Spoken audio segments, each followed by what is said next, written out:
Palavra ao amanhecer, com o pastor Antônio Freire. Não vos conformes com esta era, por isso espera, em Deus espera. Meus queridos irmãos, a paz do Senhor, bom dia! Graças ao nosso Deus, estamos de volta. Vamos meditar um pouco na palavra do nosso Senhor. Nós temos a experiência maravilhosa de acreditar na Bíblia Sagrada, acreditar na instrução divina para o nosso viver humano. Então, nada melhor do que ouvir a voz do Senhor Jesus, do que atender o seu chamado maravilhoso para a instrução. Nós vamos meditar em Mateus capítulo 4, versículos 23 a 25. Um texto pequeno, falando da grandeza do ministério de Jesus, a abrangência do ministério de Jesus. Você, quando lê e medita nesta palavra, você vai ver como foi profundo o ministério do Senhor Jesus desde o início. Então, a leitura para a nossa instrução. Mateus 4, 23. E percorria Jesus toda a Galileia, ensinando nas suas sinagogas e pregando o evangelho do reino, e curando todas as enfermidades e moléstias entre o povo.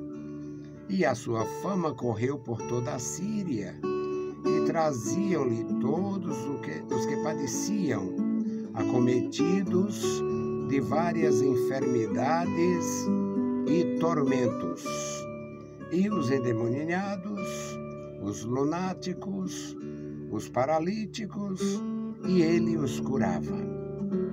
E seguia-o uma grande multidão da Galileia, de Decápolis, de Jerusalém, da Judéia e da além do Jordão. Um abrangente ministério iniciado num lugar absolutamente comum. A gente aprende isto aqui.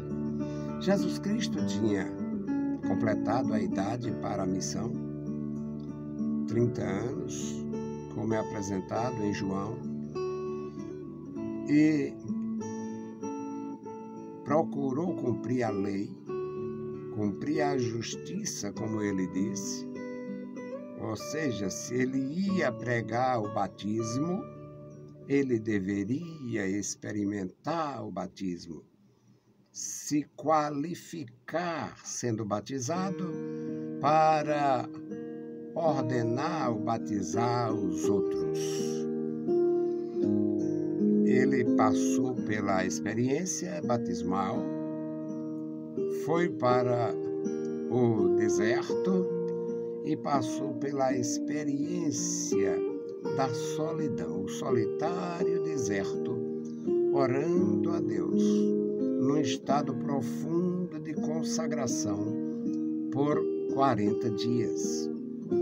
Ao final dos 40 dias, o tentador que tenta as pessoas, a mim, a você e a todos quantos, não perdeu o seu tempo e, com esta atitude do inimigo, de Satanás, o tentador,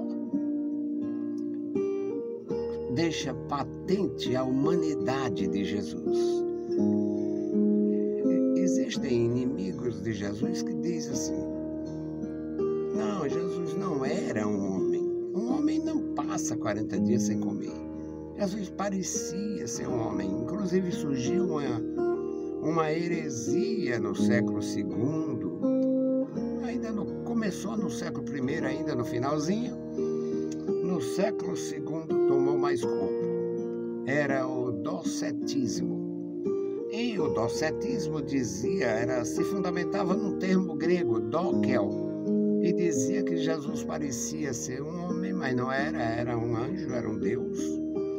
Jesus parecia estar sofrendo, mas não estava. Aquilo ali que aconteceu na cruz não lhe causou nenhum sofrimento. Doutrina de Satanás. Então, apesar de toda a perturbação, até a tentação de Jesus atesta, afirma, assegura a sua verdadeira humanidade. Então Jesus, ao final do jejum, foi tentado pelo diabo para que transformassem pedras em pães, fizesse um milagre, forçasse um milagre. Jesus não fez isto. E Jesus volta para Galileia. Após esse período na Judéia, ele volta para Galileia. E o texto aqui diz que percorria Jesus toda a Galileia. A Galileia tinha muitas cidades dos judeus, tinha cidades de muitos habitantes não judeus e tinha cidades quase que eminentemente romanas. Havia uma área com 10 cidades, chamada Decápolis. E ali Jesus também fez muitos milagres. Então o texto é pequeno, mas fala da abrangência do ministério, da missão, da ação de nosso Senhor Jesus Cristo. Percorria Jesus toda a Galileia. Toda a Galileia envolvia a parte judaica, envolvia a parte pagã de algumas cidades que tinha pouco judeu e muito gentil, e envolvia as cidades de Decápolis, que eram na Galileia, na região da Galileia, muito embora seja chamada assim por causa do número de cidades edificadas. Então Jesus percorria aquela região toda.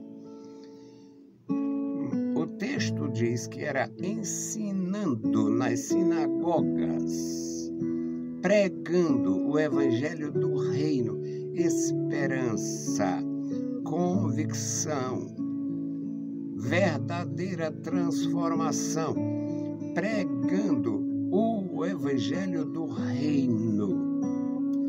E a parte, digamos, humanitária, curando todas as enfermidades, doenças corriqueiras do dia a dia e moléstias, doenças alojadas, doenças crônicas, toda a enfermidade. Jesus não encontrou um único que dissesse, não, isso aqui não tem jeito, isso aqui está despachado. Não.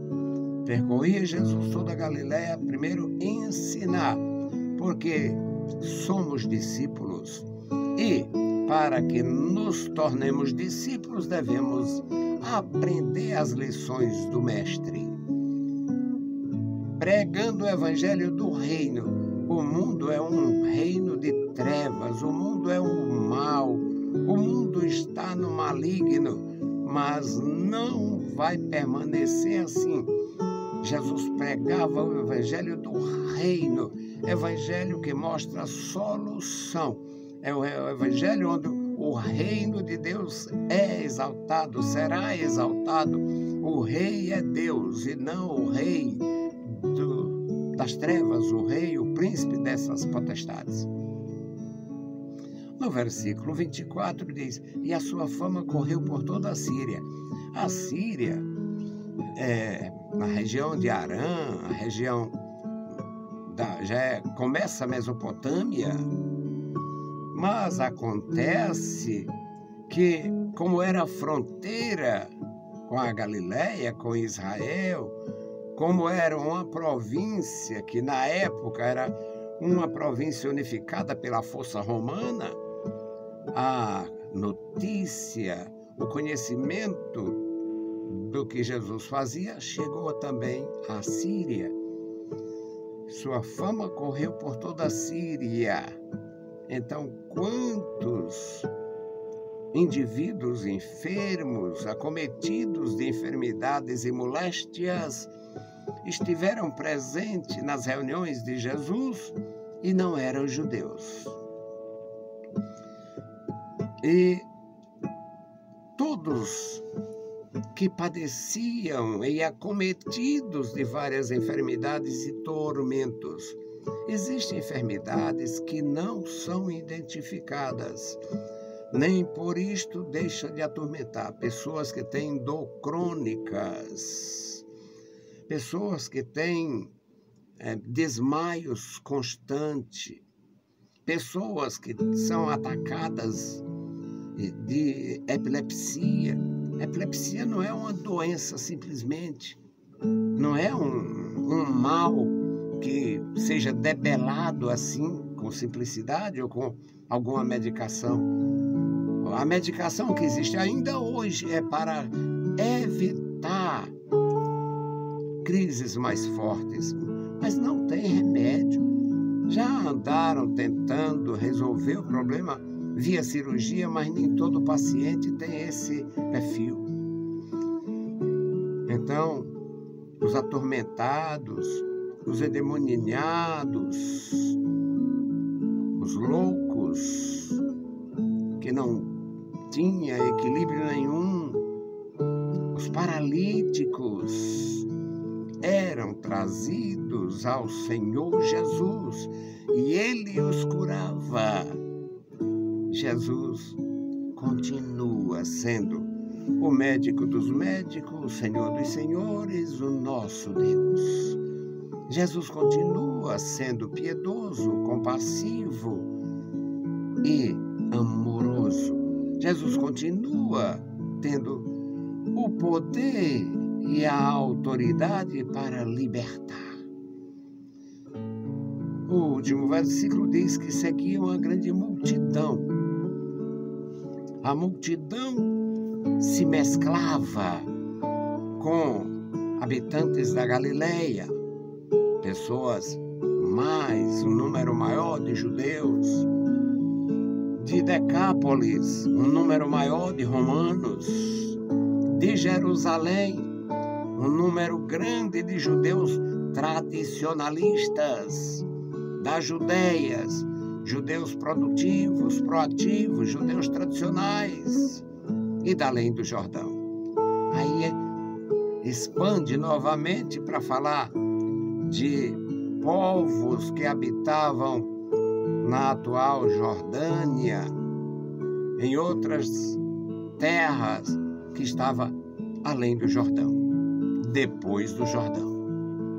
Portanto, meus amados irmãos, aprendemos com Jesus. É maravilhoso e seguro. É seguro aprender com Jesus. Aqui ele exerceu um ministério abrangente e ele continua exercendo este poder para alcançar vidas, corações e solucionar problemas de todas as naturezas em nossa experiência existencial. Que Deus abençoe você. Que Deus te dê graça, te guarde, te sustente. Que tu sejas uma bênção na presença de Deus. Que tu possas receber a palavra e seguir o Senhor Jesus corajosamente. Louvado seja para sempre o nosso Deus. A nossa intercessão hoje é, meus amados irmãos, pelos novos irmãos. Tem novos convertidos em todas as cidades. E os novos convertidos estão sendo bombardeados com doutrinas errôneas, estranhas, e muitas vezes o número de pessoas em suas organizações onde eles frequentam impede que eles sejam assistidos. E os lobos se aproveitam disto para explorar. Os místicos se aproveitam disto para dominar. E eles nem se tornam discípulos com qualidade e maturidade e nem chega a se irmanar porque não tem como se aproximar das pessoas por falta de espaço e tempo. Um pastor não assiste uma grande quantidade de pessoas e ali muitos têm desejo de falar, necessidade de falar e não têm acesso. Então vamos orar pelos novos irmãos. Bendito Deus, Pai Santo, Pai querido que está nos mais altos céus, nós te louvamos. Obrigado pela vida, pela salvação, pela tua bondade, pela tua graça. Queremos, meu Senhor, te louvar e bendizer, meu Senhor, pela tua bondade. Ó Senhor da glória, continua manifestando o teu poder. Continua, Senhor, operando maravilhas. Continua, meu Senhor, salvando, resgatando, libertando. Continua, Senhor, fazendo esta obra gloriosa que é impossível aos homens. Pai bendito, guarda a tua igreja, as criancinhas, a juventude. Guarda, meu Senhor, as lideranças, as senhoras, os senhores e cada pregador do Evangelho. Deus fiel, os pastores que pastoreiam o teu rebanho, dá graça, sustenta cada um, ajuda, Senhor. Amado Pai, Deus fiel, opera no nosso coração. E agora suplicamos, Pai, pelos novos irmãos. Meu Senhor da graça, coloca em suas vidas, Pai, em seus caminhos, ó Deus, pessoas com equilíbrio, com temor, com amor, para que possam ajudar no desenvolvimento espiritual, no crescimento na graça, no crescimento na tua presença, que cada um, Senhor, possa ser engrandecido pelo conhecimento de Ti e para que Te engrandeça por toda a eternidade. Amado Pai, ouve dos céus a nossa petição. Em nome de Jesus Cristo, nós te pedimos. Amém. Meus queridos irmãos, a paz do Senhor e bom dia.